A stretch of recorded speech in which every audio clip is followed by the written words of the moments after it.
नमस्कार। भूगोल विषय के इस लेक्चर में आपका स्वागत है। आज हमारी चर्चा का विषय है भारत की जलवायु और मानसून। तो आज हम भूगोल के एक कोर टॉपिक पर बात करने वाले हैं और इसका विश्लेषण करेंगे। तो आइए बात करते हैं इस टॉपिक पर। तो सबसे पहले हम आज चर्चा करने वाले हैं दो शब्दों की। पहला है क्लाइमेट और दूसरा है मॉनसून। क्लाइमेट यानी जलवायु और मॉनसून, इन शब्दों की हम चर्चा करने वाले हैं। तो जैसा कि हम पहले भी बात कर चुके हैं, आप देखेंगे तो पृथ्वी कुछ अक्षांशों में बटी हुई है, जिसमें ये इमेजिनरी लाइन होती हैं, काल्पनिक रेखाएं हैं। ऐसी आपको पृथ्वी पर दिखाई नहीं देगी, बाकी जलवायु के हिसाब से इसको काल्पनिक रेखाएं हैं ये। तो 0 डिग्री की रेखा को भूमध्य रेखा कहा जाता है। भूमध्य रेखा, यहाँ पे इसकी खासियत क्या है? यह इसकी खासियत है कि यहाँ पे साल भर वर्षा होती है और उष्ण मौसम पाया जाता है। यहाँ पे घने वन पाए जाते हैं, सदाबहार वन पाए जाते हैं, क्योंकि यहाँ पे तापमान भी निम्न होता है तो वर्षा भी काफी होती रहती है। इसके अलावा एक दूसरी रेखा आपको जाननी जरूरी है, 23.1/2 डिग्री पर, इसको कर्क रेखा बोलते हैं। आप देखेंगे भारत के बीचों बीच से ये रेखा निकली हुई है, जिसमें राजस्थान, मध्य प्रदेश, झारखंड ये सब शामिल हैं। ठीक है। और इसके अलावा एक अन्य रेखा है मकर रेखा। ये 23.1/2 डिग्री दक्षिणी अक्षांश पे है। ये कौन से है? उत्तरी अक्षांश। 0 डिग्री से उत्तर के अक्षांशों को उत्तरी अक्षांश कहा जाता है, 0 डिग्री से दक्षिण की तरफ अक्षांशों को दक्षिणी अक्षांश कहा जाता है। तो 23.1/2 डिग्री दक्षिणी अक्षांश पर है। तो ये आप याद रखिएगा। ये विभाजन अभी हमारे लिए उपयोग का होगा आगे चल के। तो आइए जलवायु मॉनसून के बारे में बात करते हैं। तो सबसे पहले दो शब्द हैं यहाँ पे। जलवायु, आपने जलवायु नाम का शब्द देखा यहाँ लिखा हुआ है, लेकिन इसके पहले हमें एक अन्य शब्द पर बात करने की आवश्यकता है, मौसम और जलवायु। आखिर मौसम क्या होता है? आपने सुना होगा मौसम की, कई बार आप लोग बात करते हैं और मौसम के बारे में आप बोलते हैं कि आज मौसम ठंडा था, रात को ये और ज्यादा ठंडा हो जाएगा, या दिन में मौसम गर्म है, रात को ठंडा हो जाता है। तो मौसम क्या होता है? एक क्षणिक अवस्था होती है। मौसम एक दिन में कई बार बदल सकता है, एक दिन में एक बार बदल सकता है, एक हफ्ते में बदल सकता है मौसम। तो मौसम क्षणिक अवस्था होती है।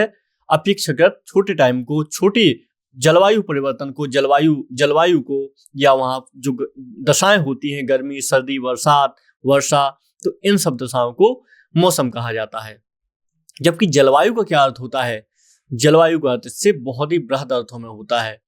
उदाहरण के तौर पे मौसम कई बार बदल सकता है, लेकिन जलवायु एक लंबे समय के सब बात बदलती है। उदाहरण के तौर पे अगर हम आंकड़े की बात करें तो 50 वर्ष अथवा इससे अधिक के कालक्रम को, या फिर इससे अधिक के जो यहाँ पे दशाएं होंगी, जो मौसमिक दशाएं होंगी, या फिर इसको जलवायु ही बोले, किसी स्थान की 50 वर्ष या इससे अधिक की दशाओं को, जो वहां पे भूतापीय दशाएं होती, ताप दाप की सारी दशाएं होती हैं, इसको जलवायु बोला जाता है। तो जलवायु क्या है? जलवायु एक स्थिर अवधारणा है। ये अपेक्षाकृत लंबे समय की मौसमी दशाओं से जलवायु को मापते हैं हम। लंबे समय की मौसमी दशाएं ही जलवायु हैं, जबकि क्षणिक अवस्था की मौसमी दशाएं को हम मौसम बोलते हैं। ठीक है। तो दोनों में अंतर जरूर याद रखिएगा, ये अंतर बहुत ज्यादा महत्वपूर्ण हो जाएगा, मौसम और जलवायु। ठीक है। चलें अब आगे बात करते हैं, हम कुछ और बात करते हैं। अब हमें मॉनसून पर बात करनी है। कुछ उदाहरणों के माध्यम से जलवायु को समझ लेते हैं। उदाहरण के तौर पे आप भारत की हम बात करते हैं, जलवायु को हम समझते हैं आखिर जलवायु क्या होती है।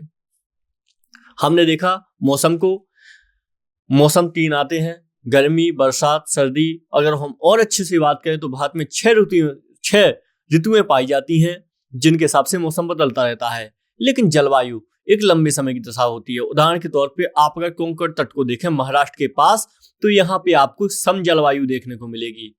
यानी यहाँ के लोगों को गर्मी, बरसात, सर्दी यहाँ पे ऐसा बहुत ज्यादा महसूस नहीं होता है, क्योंकि हमेशा एक जैसी यहाँ पे जलवायु होती है, सम जलवायु। तो यहाँ ना बहुत ज्यादा सर्दी होगी, ना बहुत ज्यादा गर्मी होगी, और जैसा मौसम है साल भर मौसम यहाँ पे देखने को मिलेगा। तो यहाँ सम जलवायु प्राप्त होती है। ये जलवायु कई सालों की दशाओं का परिणाम है। कई सालों से ही ऐसा यहाँ पे मौसमी दशाएं हैं, इसलिए इसको जलवायु कहते हैं। तो यहाँ पे सम जलवायु प्राप्त होगी। यहाँ पे आप मध्य प्रदेश की बात करें, दिल्ली की बात करें, तो यहाँ पे कठोर जलवायु प्राप्त होगी, यानी महाद्वीपीय जलवायु प्राप्त होगी। ये महासागरीय जलवायु जैसी दशाएं यहाँ पे महाद्वीपीय है। यहाँ पे ठंडी होगी तो बहुत ज्यादा ठंडी होगी, गर्मी होगी तो बहुत ज्यादा होगी। तो इस तरीके से आप देखेंगे जो दशाएं हैं, ऋतुवत दशाएं हैं, ये एक से दूसरी जगह लगातार बदलती रहती हैं। उदाहरण के तौर पे अगर हम बात करें कि आप कश्मीर के द्रास में देखेंगे, तो ये द्रास सेक्टर में, तो यहाँ पे तापमान कितना, यहाँ पे तापमान -45 डिग्री मिल जाएगा।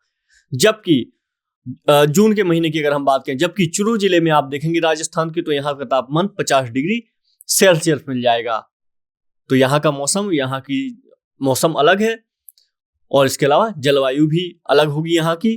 तो हम इन्हीं सब चीजों को, अंतर को देखेंगे, आखिर ऐसा हो क्यों रहा है। तो इसके पीछे एक कारण आएगा उच्चावच संबंधी कारक। तो कुछ कारक भी हम पढ़ेंगे जो मौसम जलवायु से संबंधित कारक हैं, जो आगे चल के मॉनसून को भी प्रभावित करेंगे। तो हम इन सब कारकों का भी अध्ययन करेंगे। चलिए तो आइए बात करते हैं। यहां पे एक उदाहरण जरूर याद रखिएगा। यहां पे वर्षण की मात्रा अगर हम करें तो एक जगह है चेरापूंजी मासिनराम, ये मेघालय में पड़ेगा। चेरापूंजी मासिनराम ये मेघालय में पड़ेगा। यहाँ पे औसत वार्षिक वर्षा होती है 1080 सेंटीमीटर। ये वार्षिक वर्षा है, वार्षिक। तो 1080 सेंटीमीटर वार्षिक वर्षा होती है इस स्थान में। ये दुनिया का सबसे ज्यादा वर्षा ग्रहण करने वाला क्षेत्र है, दुनिया का सबसे ज्यादा। जबकि आप देखेंगे कुछ राजस्थान के जैसलमेर देखेंगे या राजस्थान की मरुभूमि देखेंगे, तो ये सिर्फ 9 सेंटीमीटर, लगभग 9 सेंटीमीटर, मैक्सिमम मान ले तो 20 सेंटीमीटर वर्षा ही ग्रहण करते हैं एक साल में, वार्षिक तौर पर।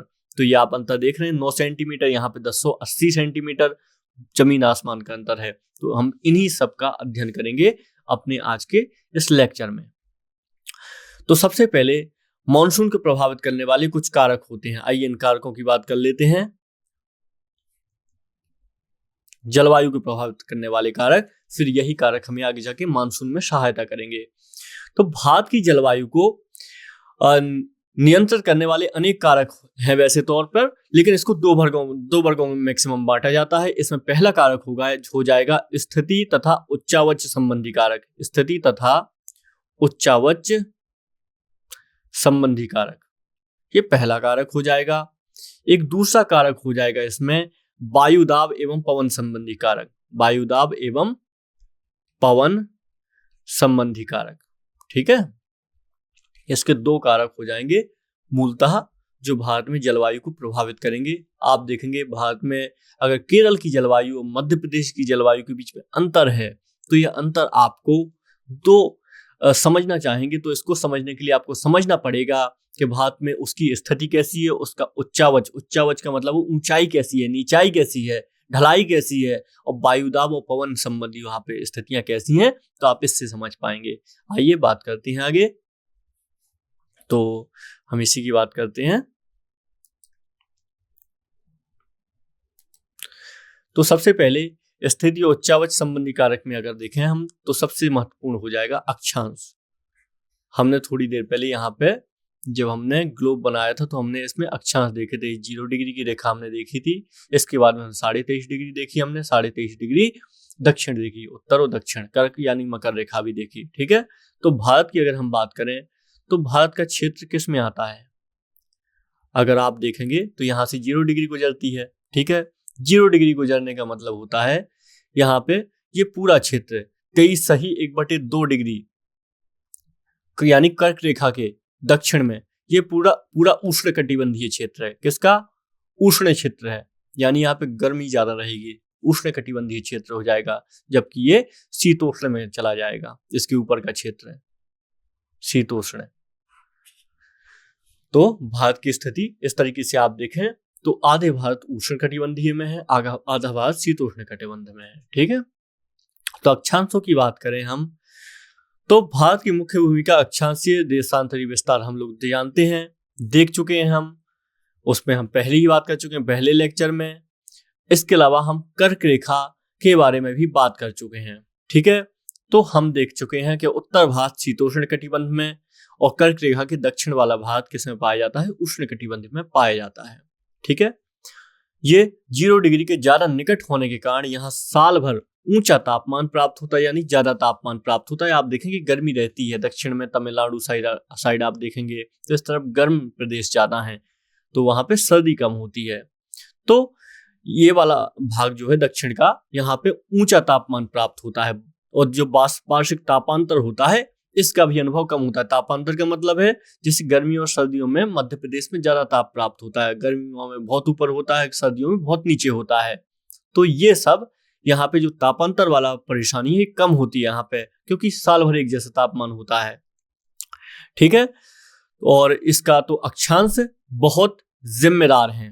तो इसमें अक्षांश में हमने देखा 0 डिग्री और हमने देखा 23 सही 1/2 डिग्री यानी कर्क रेखा को हमने देखा अक्षांशों में, एक उत्तरदायी कारक। दूसरा है हिमालय पर्वत। हिमालय पर्वत भी बहुत महत्वपूर्ण कारक है भारत में जलवायु को निर्धारित करने के लिए। सोचिए, अगर ऐसे सोचिए कि आप देखेंगे उत्तरी ध्रुव से, ये उत्तरी ध्रुव है, तो यहां से ठंडी हवाएं तो आएंगी ना। जो हवाएं होती हैं ये हमेशा आप देखेंगे यहां से उत्तरी ध्रुव से हवाएं आती हैं और ये हवाएं लगातार 0 डिग्री की तरफ मूव करती हैं। ये होता कैसे है, आप ऐसे समझिए कि 0 डिग्री पर क्या है, निम्न दाब। निम्न दाब का मतलब क्या हुआ, निम्न दाब का मतलब हुआ कि जब उच्च दाब से, उच्च दाब कहां भी देखने को हमें मिलेगा 0 डिग्री से उच्च दाब से कोई पवन चलेगी जिसमें दबाव ज्यादा होगा, तो ये पवन ऑटोमेटिकली मूव करेगी किसकी तरफ, ये पवन ऑटोमेटिकली स्वेच्छा से निम्न दाब की तरफ आएगी। अगर यहाँ पे उच्च दाब है, उच्च दाब का निम्न दाब का हमने मतलब समझा था, हमने भोपाल त्रासदी के साथ समझा था इसका मतलब। तो उच्च दाब से ऑटोमेटिकली ये निम्न दाब की तरफ आएगी। तो निम्न दाब की जब तरफ ये पवन आती है तो ये बहुत ठंडी पवनें होती हैं, क्योंकि यहाँ ये ध्रुवीय प्रदेश है, यहाँ पे बर्फ जमी हुई है, बहुत ठंडी पवनें हैं। ऐसे में हिमालय हमारा क्या करता है, जो हिमालय है भारत का, जो हिमालय है ये इन ठंडी पवनों को रोकने का कार्य करता है। ये सांस्कृतिक विभाजक के साथ भौगोलिक विभाजक का भी कार्य करता है ये, और इन ठंडी पवनों को भारत में बढ़ने से रोक देता है। तो इसलिए आप देखते हैं जो मध्य एशिया है और जो ये पूरा एशिया का भाग है, यहाँ पे ज्यादा ठंड होती है, जबकि भारत में उतनी ज्यादा ठंड हमें देखने को नहीं मिलती है। तो इसका कारण एक क्या है, हिमालय पर्वत होना। तो हिमालय पर्वत भी यहाँ पे जलवायु को निर्धारित करने में भूमिका निभाता है। अगर सोचिए हिमालय पर्वत नहीं होता तो बहुत अत्यधिक ठंडा प्रदेश होता, यहाँ पे ठंड ज्यादा होती, ठीक है। तो हिमालय पर्वत के कारण ये सब ऐसा नहीं होता है। उत्तरी ध्रुव की ठंडी पवनें भारत में आने से बच जाती हैं। और यही हिमालय पर्वत फिर आगे चल के क्या करता है, जब मॉनसून आएगा, जब हम मॉनसून पढ़ेंगे तो हम देखेंगे किस तरीके से मॉनसून की पवनों को रोक लेता है। अगर ये हिमालय नहीं होता यहाँ पे तो ये पवनें सीधे निकल जाती और ये जाके चीन में किसी पर्वत से टकराती, मंगोलिया में आगे जाके वर्षा करती। लेकिन ये जो पवनें हैं मानसूनी, ये हिमालय से टकरा जाती हैं, और हिमालय से टकरा जाती हैं तो क्या होता है, जितना भी इनके पास जल होता है ये जल वहीं पर गिरा देती हैं। तो इस तरीके से भारत में वर्षण के रूप में भी ये महत्वपूर्ण भूमिका निभाता है हिमालय पर्वत। चलिए आगे बात करते हैं एक और अन्य कारक की। हमने पहला दूसरा देखा, तीसरा कारक बात करते हैं, जल एवं स्थल का वितरण। आप भारत की अगर लोकेशन देखेंगे तो हम पाएंगे कि भारत जो है ये 3 तरफ से महासागरों से घिरा हुआ है, जल से घिरा हुआ है, इसीलिए इसको प्रायद्वीप भी कहते हैं। तो ये जल से जो घिरा हुआ है, तो इसके कारण क्या होता है कि जल और स्थल में विविध तापमान प्राप्त होता है। आप इसको ऐसे समझिए, ये जल है तो जल और स्थल, ये स्थल हो गया, ये जल हो गया, तो इसमें विभेदी तापमान प्राप्त होता है। इसका अर्थ क्या होता है, स्थल की अपेक्षा जल देर से गर्म होता है, ये देर से गर्म होगा और देर से ठंडा होगा, जबकि स्थल जल्दी गर्म हो जाता है। तो इससे क्या होता है, जल और स्थल के इस विभेदी तापन के कारण भारतीय उपमहाद्वीप में विभिन्न ऋतुओं में विभिन्न वायुदाब प्रदेश विकसित हो जाते हैं। और वायुदाब में भिन्नता मानसून पवनों के उत्क्रमण का कारण बनती है। ठीक है, समझिए। चलिए और आसान समझ लेते हैं। आप देखेंगे राजस्थान का क्षेत्र है, ठीक है, यहाँ पे बहुत ज्यादा गर्मी होती है, यहाँ पे अत्यधिक गर्मी होती है। तो जब ये ज्यादा गर्म हो जाता है तो ये क्या करता है, मानसूनी पवनों को आकर्षित करता है। ये बहुत बहुत निम्न वायुदाब क्षेत्र यहाँ पे बन जाता है, जबकि यहाँ उच्च वायुदाब क्षेत्र होता है अफ्रीका के पास, सोमालिया के पास। तो ऐसे में ये पवनें आकर्षित होती हैं भारत की तरफ, और भारत में फिर ये वर्षण करती हैं, क्योंकि हिंद महासागर से आर्द्रता ग्रहण कर लेती हैं और आखिरकार ये सारी आर्द्रता, सारा वर्षा भारत के ऊपर कर देती हैं। तो इस तरीके से जल एवं स्थल का वितरण भी भारत के लिए बहुत ज्यादा महत्वपूर्ण है, और ये जलवायु के लिए महत्वपूर्ण कारक बनता है और वर्षण का महत्वपूर्ण कारण बनता है। ठीक है, चलिए आगे बात करते हैं कुछ और। एक अन्य कारण की बात कर लेते हैं, समुद्र तट से दूरी। समुद्र तट से दूरी, इसका क्या है? इसमें ऐसा है कि ये जो भारत के जो तटीय प्रदेश हैं, यहाँ पे समकारी जलवायु पाई जाती है, यानी सम जलवायु पाई जाती है। गर्मी सर्दी का बहुत ज्यादा इफेक्ट नहीं होता है, ठीक है। और जो अंदरूनी भाग है ये समकारी जलवायु से वंचित रह जाती है, यहाँ पे सम जलवायु नहीं पाई जाएगी। उदाहरण के तौर पे मुंबई का कोंकण तट हो गया, यहाँ पे एक जैसी जलवायु पाई जाती है, ठीक है, ऋतु परिवर्तन का अनुभव नहीं होता है। जबकि जो दिल्ली हो गया, अमृतसर हो गया, यहाँ पे मौसमी परिवर्तन पूरे प्रदेश को प्रभावित करते हैं। तो एक ये कारण होता है समुद्र तट से दूरी। तो ये भी जलवायु को प्रभावित करते हैं, क्योंकि यहाँ पे सम जलवायु होगी, यहाँ पे विषम जलवायु होगी। तो ये जलवायु के लिए एक महत्वपूर्ण कारक है। छठवां कारक इसमें हो जाएगा समुद्र तल से ऊंचाई। समुद्र तल से ऊंचाई ये महत्वपूर्ण कारक है। आप देखेंगे क्योंकि ऊंचाई के साथ साथ तापमान घटता है। अगर हम ये स्थल की बात कर दें, स्थल की, तो अगर आप ये क्षोभ मंडल की तरफ जाएंगे, क्योंकि हम जानते हैं स्थल के ऊपर पहले सबसे पहले क्षोभ मंडल हमें मिलता है, तो क्षोभ मंडल में आप जाएंगे तो इसके साथ जो तापमान होगा, ये तापमान की व्युत्क्रमणीयता पाई जाती है, यानी तापमान कम होता है। जमीन से जैसे जैसे आप ऊपर जाएंगे तापमान कम होता जाएगा, ठीक है, तापमान कम हो जाता है। अगर ये सपोज करिए 0 डिग्री है, ठीक है, 0 डिग्री गर्म प्रदेश है, तो यहां से ऊपर जाएंगे तो तापमान कम होता जाएगा धीरे धीरे। तो यह चीज भी बहुत ज्यादा प्रभाव डालती है। उदाहरण के तौर पे आप जम्मू कश्मीर में किसी पहाड़ी के ऊपर रहते हैं तो वहां पे हमेशा ठंडा माहौल होगा, जबकि आप तमिलनाडु में रहते हैं 0 डिग्री के पास, तो वहां पे गर्म माहौल होगा। तो इस तरीके से आप देखेंगे ये ऊंचाई भी बहुत महत्वपूर्ण योगदान डालती है। अगर हम एक और उदाहरण की बात करें तो आगरा और दार्जिलिंग का उदाहरण लेते हैं। आप देखिएगा ये भारत में, ये हम आगरा की लोकेशन देख लेते हैं एक, ठीक है, यहाँ पे कहीं आगरा की देख लेते हैं, और यहाँ पे हम देख लेते हैं दार्जिलिंग की लोकेशन। तो ये आगरा और दार्जिलिंग एक ही अक्षांशों में पाया जाता है। आगरा और दार्जिलिंग एक ही अक्षांशों पर है, लेकिन आगरा का तापमान आप देखेंगे औसत है, तो यहाँ पे जनवरी के महीने में 16 डिग्री होगा और यहाँ पे 4 डिग्री पहुंच जाता है। तो आप देखेंगे यहाँ पे 16 डिग्री तापमान प्राप्त होगा, यहाँ पे आपको 4 डिग्री तापमान प्राप्त होगा। इसका कारण क्या है? उच्चावच। आप देखेंगे दार्जिलिंग ऊंचाई पर अवस्थित है, जबकि आगरा ऐसा नहीं है। तो क्षोभ मंडल की तरफ जाने पर तापमान कम प्राप्त होता है, इसलिए ये एक महत्वपूर्ण कारक है। आगे चल के जब हम देखेंगे अफ्रीका महाद्वीप में तंजानिया के पास, तो यहाँ पे हमको एक ज्वालामुखी पर्वत देखने को मिलेगा। तो हमको यहाँ पे एक ज्वालामुखी पर्वत देखने को मिलेगा जो 0 डिग्री पे अवस्थित होगा, लगभग 0 डिग्री पर होगा। लेकिन इसकी ये फिर भी इसमें बर्फ वाला पर्वत है, हालांकि इसके ऊपर बर्फ की परत चढ़ी होती है। क्योंकि इसमें कारण क्या होगा? क्योंकि इसकी ऊंचाई इतनी ज्यादा होगी कि जिसके कारण ये जैसे इसकी ऊंचाई जितनी बड़ी है तो उस हिसाब से क्या होगा, ऊपर तापमान कम होता है, तो ये इसमें बर्फ आप जमी हुई देखेंगे। मतलब 0 डिग्री यानी उष्ण प्रदेश के होने के बावजूद भी ये बर्फ जमी हुई आपको इस पर्वत में मिलेगी। तो ये इसका कारण क्या है? इसका कारण है कि इसकी ऊंचाई बहुत ज्यादा होना। अगर आप 0 डिग्री पर भी हैं लेकिन किसी बहुत ऊंचे पर्वत पर चले जाएं तो वहां पे आपको ठंडी लगेगी। कारण क्या है? ऊंचाई के साथ तापमान की व्युत्क्रमणीयता। ठीक है, चलिए इसके पर्वत के बारे में हम आगे बढ़ेंगे, आगे बात करेंगे। ठीक है, चलिए तो एक और हम पॉइंट की बात कर लेते हैं। समुद्र तल से ऊंचाई, हमने उच्चावच की ओर बात कर लेते हैं। उच्चावच यानी भौतिक स्वरूप जो होते हैं, जैसे कि आप देखते हैं भारत का भौतिक स्वरूप उच्चावच, तापमान, वायुदाब, पवनों की गति, दिशा, तरह, ढाल की मात्रा और वितरण को प्रभावित करता है। क्योंकि आप अगर देखेंगे तो कश्मीर का हम देख लेते हैं, तापमान, वायुदाब देख लेते हैं, पवन की गति देख लेते हैं, और तमिलनाडु की देख लेते हैं, दोनों में बहुत ज्यादा अंतर हमको प्राप्त होता है। कारण इसका क्या है? ऊंचाई। आप देखेंगे पश्चिमी घाट का तापमान आपको बहुत अलग प्राप्त होगा, जबकि आप देखेंगे तो मध्य प्रदेश में या प्रायद्वीपीय पठार का देखेंगे तो अलग प्राप्त होगा। आप यहाँ पे देखेंगे पुणे में पर्वतपाती क्षेत्र होने के कारण जो सीधी पवनें टकराती हैं इससे, तो यहाँ पे अत्यधिक वर्षा 250 सेंटीमीटर तक देखने को मिलेगी। जबकि आप पश्चिमी घाट के पीछे देखें विदर्भ के क्षेत्र में, तो यहाँ पे विदर्भ के क्षेत्र में आप देखेंगे तो यहाँ पे आपको सूखा क्षेत्र देखने को मिलेगा। कारण क्या है? पश्चिमी घाट बीच में आ जाता है, तो ये पर्वतपाती क्षेत्र में वर्षा हो जाती है, जिससे विदर्भ को वर्षा प्राप्त नहीं हो पाती है।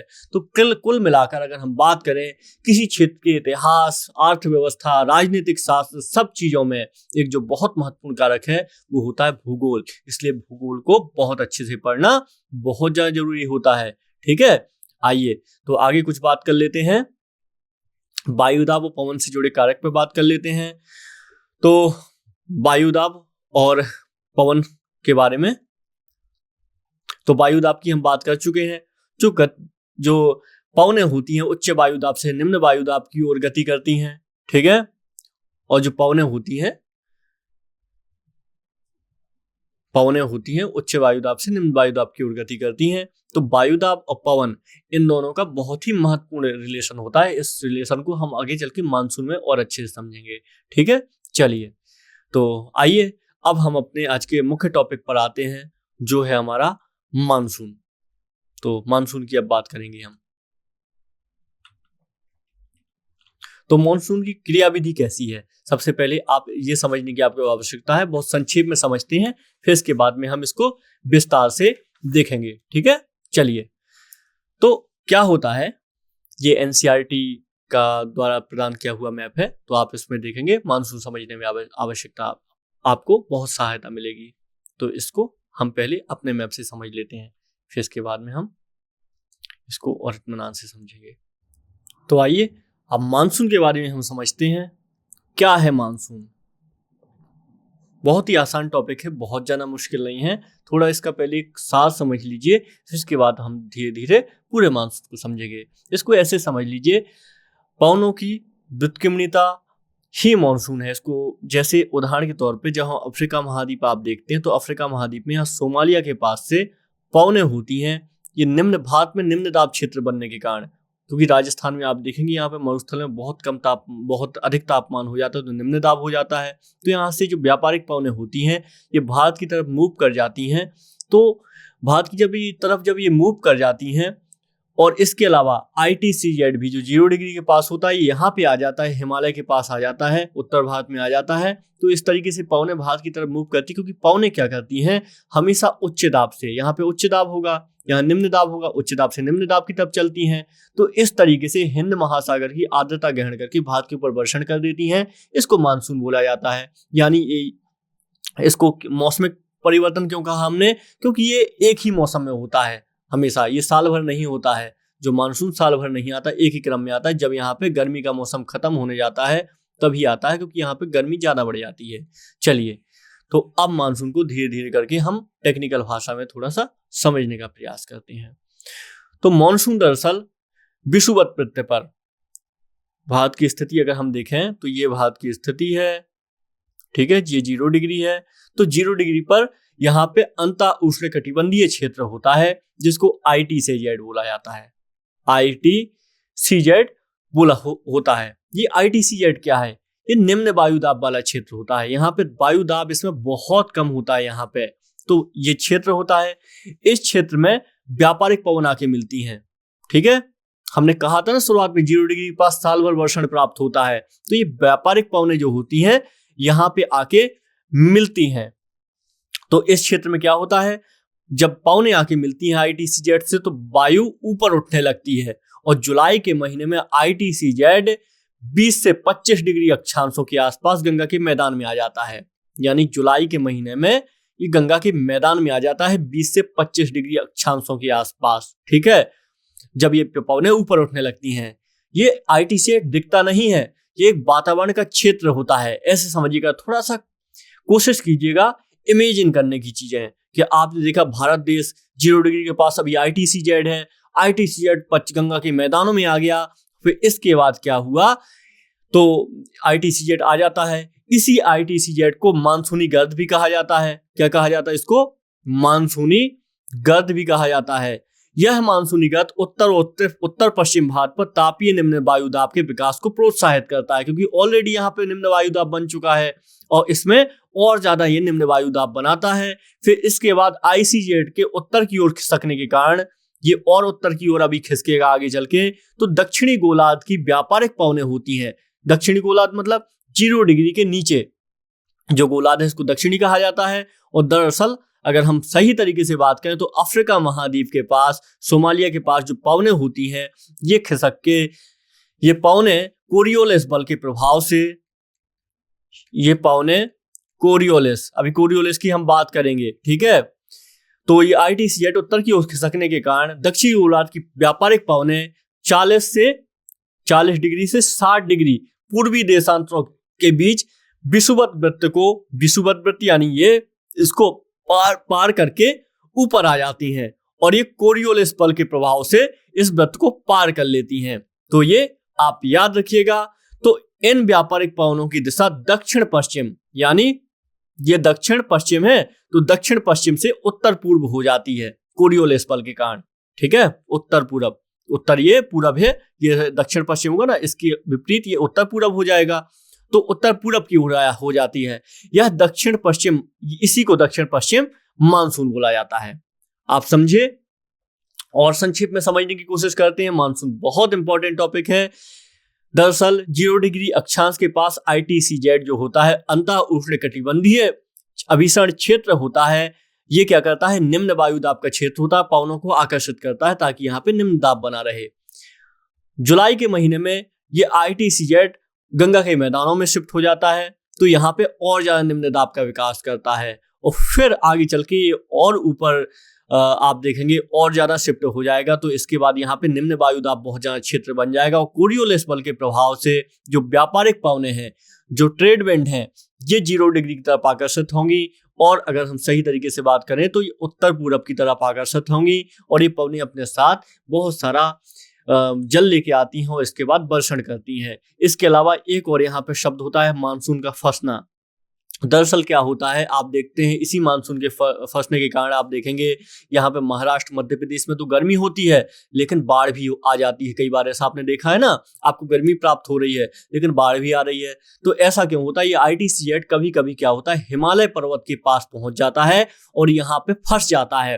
तो ये लगातार पवनों को आकर्षित कर रहा होता है, खूब वर्षा करता है, लेकिन वर्षा करता है यहाँ पे तेज सूरज होता है, इसके कारण हमें गर्मी भी प्राप्त होती है और बाढ़ भी आती है। हिमालय में जब ज्यादा वर्षण होगा तो नदियों में ज्यादा पानी प्राप्त होगा और इसके साथ बाढ़ भी आएगी। तो इस तरीके से मानसून कार्य करता है। तो कुल मिला के ITCZ से आपको मैंने मानसून समझाने की कोशिश की है। ITCZ का मतलब होता है अंतः उष्णकटिबंधीय इंटर ट्रॉपिकल कन्वर्जेंस जोन, इसको इंग्लिश में बोलते हैं, तो याद रखिएगा। तो भारतीय मानसून की प्रकृति कैसी है? भारतीय मानसून को देखो अभी कोई समझ नहीं पाया है इसका, अगर हम वैसे बात करें वैज्ञानिक दृष्टिकोण से तो ये पहेली बनी हुई है। बस इसको सिद्धांत इसका कुछ भी नहीं है, बस इसका ऐसे ही परीक्षण किया गया है भूमंडलीय स्तर पर, कुछ वैज्ञानिकों के द्वारा परीक्षण किया गया है। तो बाकी जो प्रणब मुखर्जी थे, श्री प्रणब मुखर्जी जो देहांत हो गया उनका, पूर्व राष्ट्रपति जी का, तो उन्होंने मानसून को भारतीय वित्त मंत्री की संज्ञा दी थी, वास्तविक भारतीय वित्त मंत्री की संज्ञा दी थी मानसून को। तो मानसून टॉपिक बहुत ज्यादा इंपॉर्टेंट है, इसके बारे में याद रखिएगा। कुछ और इसके संबंधित घटनाएं हैं, अल नीनो, ला नीना। तो अल नीनो क्या होता है? अल नीनो आपने बहुत सुना होगा इसके बारे में। दरअसल इसमें क्या होता है, आप इसको ऐसे समझिएगा कि जो ये भारत के पास निम्न दाब बन रहा था ना, ये निम्न दाब बनता है साउथ अमेरिका के पास। आप देखेंगे आप और पूरब की तरफ जाएंगे भारत से तो आपको प्रशांत महासागर पार करने के बाद आपको यहाँ पे दक्षिण अफ्रीका मिलेगा।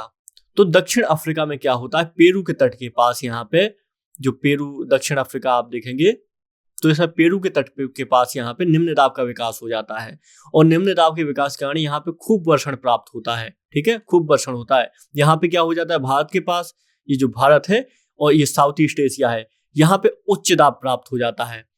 तो यहाँ उच्च दाब, यहाँ निम्न दाब होने के कारण सदा वर्षण यहाँ पे होता है, इसलिए यहाँ पे सूखा क्षेत्र हो जाता है। तो इसको अल नीनो कहा जाता है।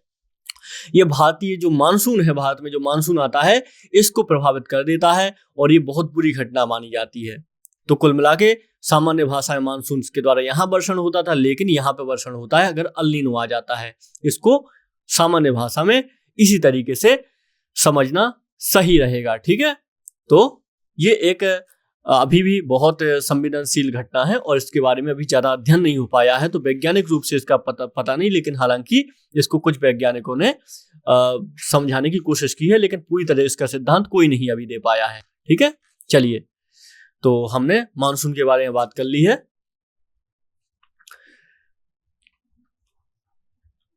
ये देखिए, ये मानसून है, आप देख रहे हैं यहाँ से किस तरीके से ट्रेड विंड यहाँ पे हिट करती है भारत को और यहाँ पे वर्षण का कार्य करती है। मानसून के बारे में याद रखिएगा, मानसून की दो शाखाएं भारत में बहुत ज्यादा महत्वपूर्ण है। एक अरब भारत की शाखा है, अरब सागर की शाखा है, दूसरी बंगाल की खाड़ी की शाखा है। जब हम वर्षा का अध्ययन करेंगे तो हम देखेंगे किस तरीके से जब ये मानसून भारत में एंटर होता है तो किस तरीके से भारत में अलग अलग स्थानों पर वर्षण करता है। जब पश्चिमी घाट में देखेंगे तो आप देखेंगे 200 सेंटीमीटर 250 सेंटीमीटर तक वर्षा करता है, जबकि देखेंगे आप विदर्भ का क्षेत्र देखेंगे तो यहाँ पे पर्वतपादी क्षेत्र होने के कारण यहाँ पे मुश्किल से 100 सेंटीमीटर वर्षा प्राप्त हो जाती है। मध्य प्रदेश में आप देखेंगे तो मुख्यतः बंगाली खाड़ी से वर्षा प्राप्त होगी। तो हम इसके बारे में अध्ययन करेंगे। अगर हम संक्षेप में अगर बात करें तो आप देखेंगे ये भारत का मैप अगर देख रहे हैं तो यहाँ पे आप वर्षण देखें, भारत में जब मानसून एंटर होगा तो इस तरीके से कुछ एंटर होगा। 1 जून को ये सबसे पहले केरल में हिट करेगा और इसके बाद में 5 जून को आप देखेंगे तो ये आगे चल के कर्नाटक पूरा ये क्षेत्र हिट कर देगा। इसके बाद में आप 10 जून तक देखते हैं तो 10 जून तक एक पूरा क्षेत्र जो हो जाएगा, मुंबई हो जाएगा जिसमें शामिल हो जाएगा, भुवनेश्वर उड़ीसा शामिल हो जाएगा, पूरा क्षेत्र हिट हो जाएगा। 15 जून तक ये आपके मध्य भारत तक पहुंच जाता है और इसमें 1 जुलाई तक ये पहुंच जाएगा। कहाँ पे? ये राजस्थान तक पहुंच जाएगा, राजस्थान तक 1 जुलाई को। और इसके बाद में आप देखेंगे और भी अंतर्भागों में ये 15 जुलाई तक पहुंच जाता है। इस तरीके से मानसून भारत में एंटर होता है तिथियों के सापेक्ष। ठीक है, इसके अलावा नॉर्थ ईस्ट में आप देखेंगे तो यहाँ पे भी 5 जून के आसपास नॉर्थ ईस्ट तक भी पहुंच जाएगा। वैसे ही मेघालय में तो साल भर वर्षा होती है, उसका कारण कुछ और है, आगे चल के हम चर्चा करेंगे। ठीक है, चलिए, तो हमने इन सब चीजों के बारे में चर्चा की। मानसून सीजन की हमने चर्चा की। ये जून से सितंबर के मध्य ये मानसून का मुख्य जो टाइम पीरियड होता है। मानसून विच्छेद एक आपको शब्द महत्वपूर्ण है। ये क्या होता है? मानसून विच्छेद क्या होता है? मानसून विच्छेद का मतलब होता है दक्षिण पश्चिम मानसून काल में एक बार कुछ दिनों तक वर्षा होने के बाद 1 या 2 सप्ताह तक वर्षा नहीं हो तो इसको मानसून का विच्छेद बोला जाता है। आपने ये घटनाएं देखी भी होंगी वास्तविक जीवन में। जब ऐसा होता है तो इसका कारण क्या होता है? उत्तरी भारत के विशाल मैदान में मानसून का विच्छेद उष्णकटिबंधीय चक्रवातों की संख्या कम हो जाने से और अंतः उष्णकटिबंधीय अभिसरण क्षेत्र की स्थिति में बदलाव आने से होता है। ITCZ अपनी स्थिति बदल दे तो इसके कारण ऐसा होता है।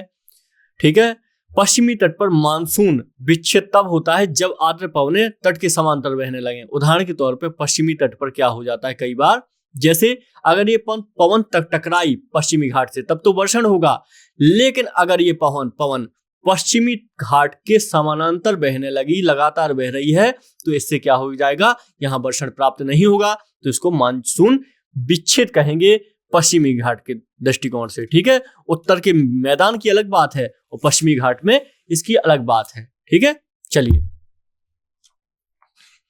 आगे बात करते हैं कुछ और। राजस्थान में मानसून विच्छेद क्यों होता है? क्योंकि राजस्थान में मानसून विच्छेद तब होता है जब वायुमंडल के निम्न स्तरों पर तापमान की विलोमता वर्षा करने वाली आर्द्र पवनों को ऊपर उठने से रोक देती है। ठीक है, तो मतलब ये आर्द्र पवनें जो होती हैं ये ऊपर नहीं उठ पाती हैं, तापमान की विलोमता यहाँ पे प्राप्त होती है। इस कारण से पवनें ऊपर नहीं उठ पाती हैं। मानसून का निवर्तन क्या होता है? निवर्तन, यह भी एक शब्द महत्वपूर्ण है। निवर्तन का अर्थ होता है निवर्तन। निवर्तन का अर्थ क्या होता है? मानसून के पीछे हटने या लौट जाने को मानसून का निवर्तन कहते हैं। मानसून एंटर हुआ था, मानसून वापस जा रहा है, इसको निवर्तन कहा जाता है। सितंबर के आरंभ से उत्तर पश्चिमी भाग में मानसून पीछे हटने लगता है। सितंबर के बाद मानसून पीछे जाने लगता है और मध्य अक्टूबर तक या दक्षिणी भारत को छोड़कर से समस्त भारत से निवर्तित हो जाती है। लौटती हुई मानसून पवनें बंगाली खाड़ी, जब ये पवनें लौटती हैं तो इसके बाद बंगाली खाड़ी से जल वाष्प ग्रहण करके ये क्या करती हैं? जल वाष्प यहां से ग्रहण कर लेंगी।